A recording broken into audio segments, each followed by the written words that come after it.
54% of Haitians live in abject poverty.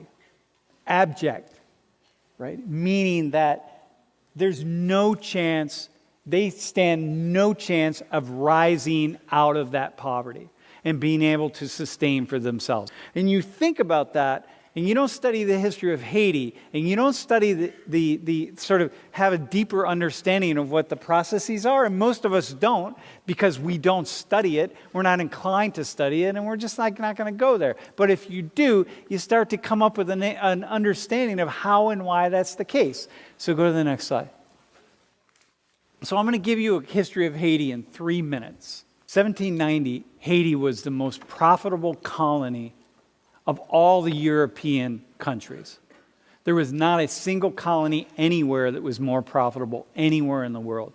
It was a French colony. Haiti provided 50% of all the revenues of France.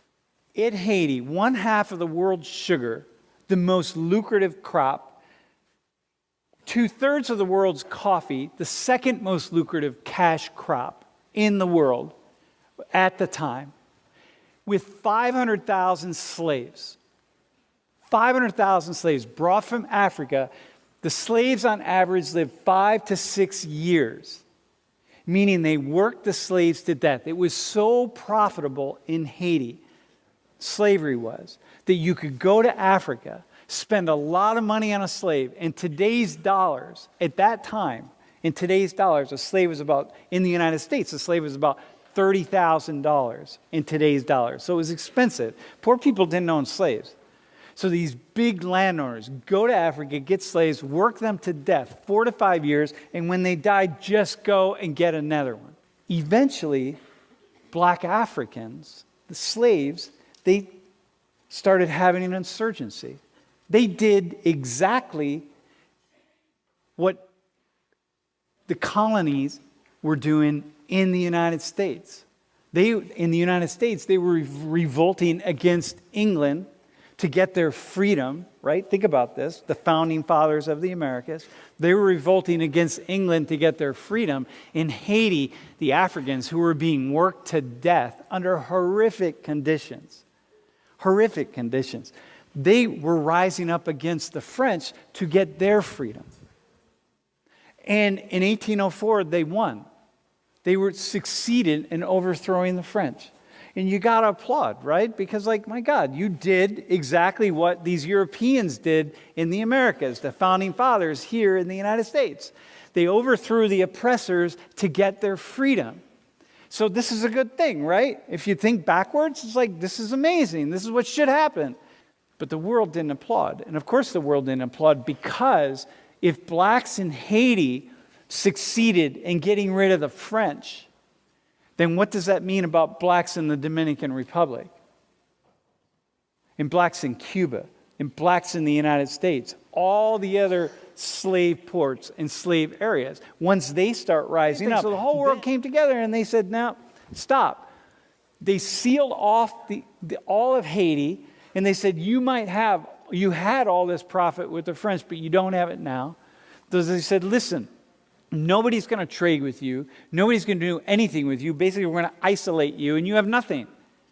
And you're an island in the middle of nowhere, and you have nothing, right? And I can give you land, but if you can't use that land to grow something and sell something, then the land has no value whatsoever if you can't sell it.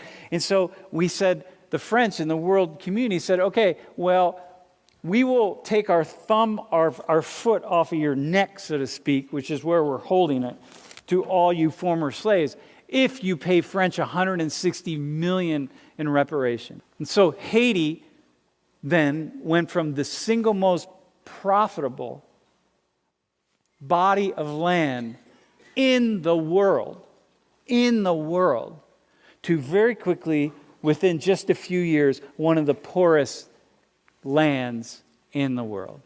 As the rest of the world just said, no, we can fight for our freedom, but you cannot fight for your freedom. I'm going to just give you an example of how this continues. And this is especially a shout out to those of you who are conservative. So in the early 1980s, Haiti was producing plenty of rice. Lots of rice. It's amazing land for producing rice. It's still a poor country, but producing rice, selling rice to Haitians. It's inexpensive enough. It fits well. They can afford it. They got it. It's good rice, actually, right? In the early 1980s, the rice farmers came together and started to say here in the United States, like, hey, we need, meaning like big agribusiness, hey, we need to sell our rice in other places because we can't make a living here. And so the United States started subsidizing the rice farmers, which are mostly big corporations here in the United States, and took Haiti to the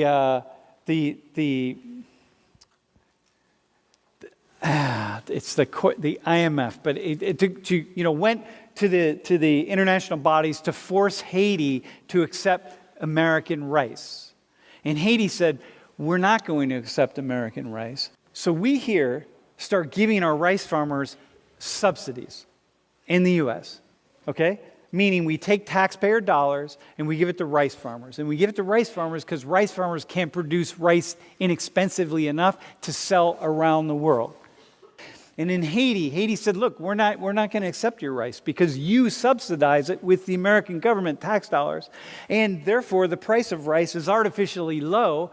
And then it's lower than our Haitian rice. And that's a problem for us. And so back when I did this research, I did this for the first time, it was about 5 years ago.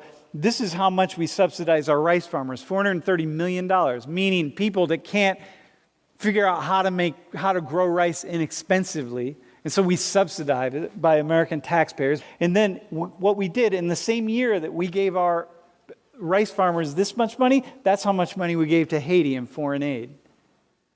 So it's like we give our own people more than we give to Haiti. And we destroy their rice economy, and we're continuing to destroy it.